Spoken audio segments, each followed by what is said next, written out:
ማራናታ ነቢይ ወይ ለነቢይ ለባለቤቷ ጆን ትገዛለች።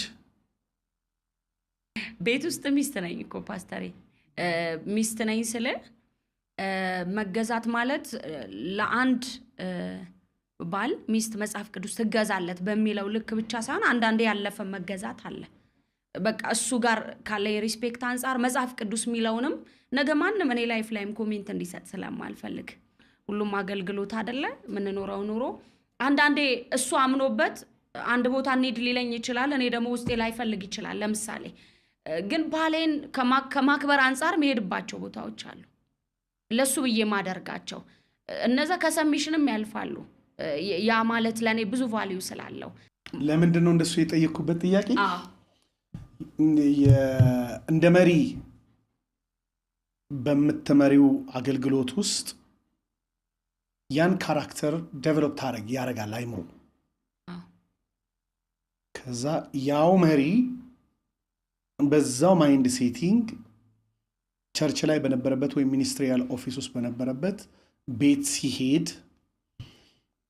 ሁለት መሪዎች ናቸው የሚነጋገሩት ወይስ ሁለት ባልና ሚስቶች ናቸው እና አውልቀው ይገባሉ ወይንስ እንደለበሱ ነው በመሪነት ደረጃ የሚገናኙት የሚለውን ነገር ነው። ያንኑ የማዕረግ ልብሳቸውን እንደለበሱ በኦፊስ ማንነት የሚሆን ነገር አለና የመገዛት አቅም ቅድም አንድ ነገር ብቻ ስለመለስሽልኝ እሷ አርክቶኛል። ከመገዛትም ያለፈ ነገር አንዳንድ ጊዜ አደርጋለሁኝ እሄዳለሁ ኤክስትራ ማይል ያልሽኝን አይነት መልሶችን ለማግኘት ብዬ ነው። ብዙ ጊዜ ባለትዳሮች ጋር ስንሄድ ማለት አገልጋይ ነን፣ ቤታችንንም ደግሞ እንደ ሚስት ሞረኔ እንደ ሚስት ልጆች እንዳሉት እናት ለልጆች ምሳሌ መሆን ስላለብኝ መታዘዘን የሚማሩት ከኔ ነው አይደለ? አባታቸውን እንዲያከብሩ እኔ ባሌን ማክበር መቻል አለብኝ።